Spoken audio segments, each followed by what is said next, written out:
Assalamualaikum warahmatullahi wabarakatuh. Jumpa lagi dengan Pak Jalil. Pada kesempatan kali ini kita akan membahas materi Al-Quran hadis, yaitu tentang isi kandungan hadis tentang amal soleh. Oke, langsung saja kita bahas pada video kali ini. Tonton video kali ini sampai habis dan jangan lupa untuk subscribe. Terima kasih.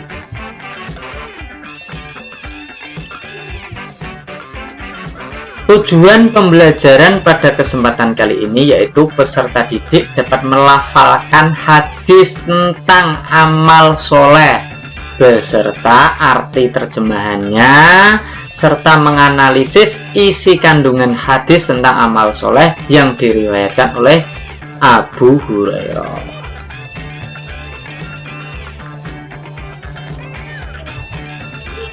Hadis tentang amal soleh ini diriwayatkan oleh Abu Hurairah yang berbunyi, An Abi Hurairah radhiyallahu anhu anna Rasulullah sallallahu alaihi wasallam qala idza mata ibnu adama in qata amaluhu illa min salasin shadaqatin jariyatin aw ilmin yuntafa'u bihi aw waladin sholihin yad'ulah.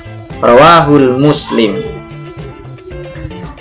Sedangkan arti secara mufradat ya, jadi an itu dari, anna sesungguhnya, kola itu bersabda atau berkata, ida itu apabila, mata itu mati atau meninggal dunia, ibnu Adam itu anak Adam atau manusia, inkotoa itu terputuslah amaluhu amalnya, sodakotin sedekah, ilmin ilmu. Itu adalah arti mufradat tentang hadis tadi ya. Sedangkan arti secara keseluruhan adalah dari Abu Hurairah radhiyallahu an bahwasanya Rasulullah shallallahu alaihi wasallam bersabda, apabila anak Adam manusia itu meninggal dunia, maka terputuslah semua amalnya kecuali 3 perkara ya. 1. Sedekah jariyah. 2. Ilmu yang bermanfaat. Yang ketiga adalah anak soleh yang mendoakan kedua orang tuanya. Hadis riwayat Imam Muslim. Adapun isi kandungan hadis tentang amal soleh ini ya, jadi kehidupan di dunia ini tidaklah abadi. Suatu saat manusia atau makhluknya Allah itu pasti akan mati atau meninggal dunia. Harta benda yang selama ini dicari dan dimiliki akan ditinggalkan semua. Nah, selama kita masih hidup di dunia, harus mempersiapkan bekal untuk kehidupan di akhirat. Bekal yang dapat kita bawa mati adalah amal soleh. Maka kita harus berusaha sekuat tenaga untuk bisa beramal soleh. Tidak ada sesuatu yang datang dengan sendirinya kecuali kita berusaha sendiri untuk mendapatkannya. Amal soleh yang pahalanya akan terus menerus mengalir meskipun orangnya sudah meninggal dunia. Ini ada 3. 1. Sedekah jariyah, 2. Ilmu yang bermanfaat, dan yang ketiga adalah anak soleh yang mendoakan kedua orang tua. 3 amal soleh inilah yang menjadi isi kandungan hadis tentang amal soleh ini, yaitu sedekah jariyah, ilmu yang bermanfaat, dan anak soleh yang selalu mendoakan kedua orang tuanya. Oke, langsung saja kita bahas satu persatu.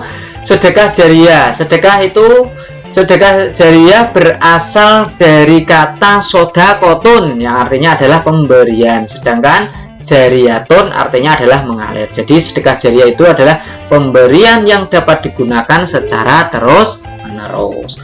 Contoh dari sedekah jariyah ini adalah mewakafkan tanah untuk keperluan masyarakat, untuk hal-hal agama, membantu pembangunan madrasah, masjid, musola, dan lain sebagainya. Itu adalah disebut sedekah jariah. Lah, sedekah jariah ini harus diniati dengan ikhlas. Kalau sedekah tanpa adanya niat ikhlas, maka bukan sedekah lagi, tapi adalah riya.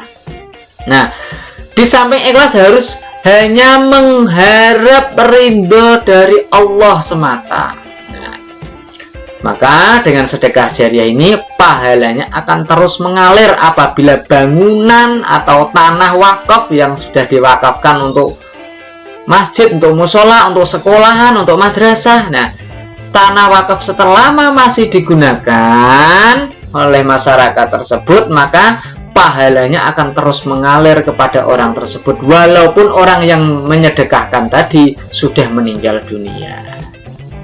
Nah, namun dalam hal ini sedekah itu tidak harus dalam bentuk materi atau harta benda, bisa juga dalam bentuk tenaga atau perbuatan dan sesuai dengan kemampuan. Itu yang paling penting. Sabda Rasulullah Shallallahu Alaihi Wasallam, la tu'i fayu'iyallahu alaik ardohi mastata'ti, rawahul Bukhari, yang artinya janganlah kau simpan hartamu untuk menghindari sedekah, maka Allah akan menahan anugerahnya kepadamu, infakkanlah menurut kemampuanmu. Hadis riwayat Bukhari. Dari sini sudah jelas kita itu dianjurkan, sangat dianjurkan untuk bersedekah. Lah, kenapa dianjurkan seperti itu? Karena banyak sekali manfaatnya. Di antara manfaat sedekah adalah satu, dapat menghilangkan keresahan hidup. Yang kedua, dapat menambah keberkahan rezeki. Yang ketiga, dapat menutup aib kita di dunia. Nah, yang keempat, akan menambah keberkahan umur.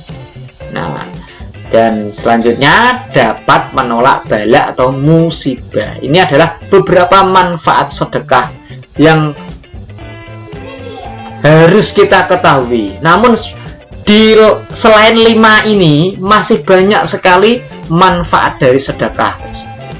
Nah, yang kedua adalah ilmu yang bermanfaat. Salah satu pahala yang tidak akan habis walaupun orangnya sudah meninggal ya, terus mengalir, ini adalah ilmu yang bermanfaat. Manusia sudah diharuskan wajib menuntut ilmu oleh Allah. Nah, menuntut ilmu itu dari sejak lahir sampai meninggal dunia.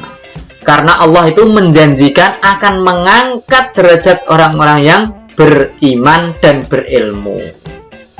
Nah, ilmu bisa dikatakan bermanfaat itu apabila memenuhi beberapa ketentuan. Di antaranya, 1, dapat meningkatkan keimanan dan ketakwaan kepada Allah. Jadi dengan memiliki ilmu kita tambah imannya, tambah takwanya kepada Allah. Terus yang kedua, dapat membantu mengembangkan masyarakat Islam. Kita punya ilmu, kita kembangkan untuk mengembangkan masyarakat kita. Terus yang ketiga, dapat memecahkan berbagai persoalan, baik persoalan pribadi maupun persoalan di masyarakat maupun lingkungannya. Ini ilmu yang bermanfaat. Terus yang keempat, ini dengan ilmu kita dapat membimbing diri kita dan juga orang lain, ya, dapat membimbing dirinya dan orang lain. Artinya bagaimana? Ilmu itu diajarkan kepada orang lain. Jadi kita sudah mengetahui, kita ajarkan kepada orang lain. Apabila yang diajari itu merasakan manfaatnya dan mau mengajarkannya kepada orang lain lagi, maka pahalanya ilmu itu akan mengalir terus, ya, walaupun orang tersebut sudah meninggal dunia. Sebagaimana dengan janji Allah dalam surah ini ya, Al-Mujadalah, yarfa'illahu alladhina amanu minkum walladhina utul ilma darajat. Allah akan mengangkat derajat orang-orang yang beriman di antara kamu dan orang-orang yang diberi ilmu dengan beberapa derajat. pasti orang yang memiliki ilmu akan diangkat oleh Allah derajat. Yang ketiga adalah anak soleh yang selalu mendoakan kedua orang tuanya, ya. Jadi memiliki anak itu sudah menjadi dambaan setiap orang tua.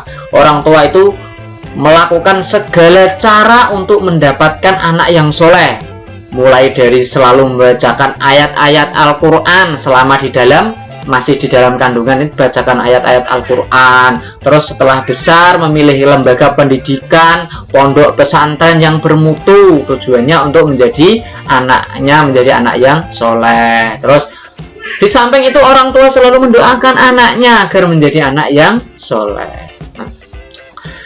Maka sebagai wujud berbakti kepada kedua orang tua adalah membantu pekerjaan rumah, mendoakan keduanya bila baik di waktu masih hidup maupun sudah meninggal dunia. Nah, doa kepada kedua orang tua ini dapat dilakukan kapan saja, lebih-lebih sehabis sholat 5 waktu.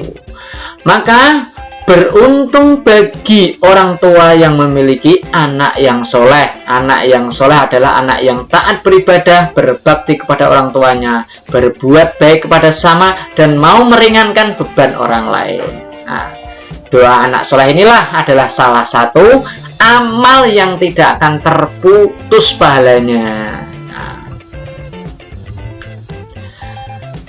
Nah, doa untuk kedua orang tua. Allahumma ufirli wali walidayya warhamhuma kama rabbayani shaghira. Ya Allah, ampunilah aku dan kedua orang tuaku, dan sayangilah keduanya sebagaimana mereka berdua menyayangiku ketika aku masih kecil. Jadi perilaku yang harus dimiliki agar menjadi anak soleh itu satu, berbakti kepada kedua orang tua, berbuat baik kepada sama, bertakwa kepada Allah, selalu giat belajar, selalu mendoakan kedua orang tua. Itulah amal soleh, ya. 3 amal soleh yang tidak akan terputus: sedekah jariyah, ilmu yang bermanfaat, dan amal anak soleh, ya. Amal soleh ini ada 3: ilmu yang bermanfaat, sedekah jariyah, dan anak yang soleh. Memiliki anak soleh adalah termasuk memiliki pahala yang akan terus.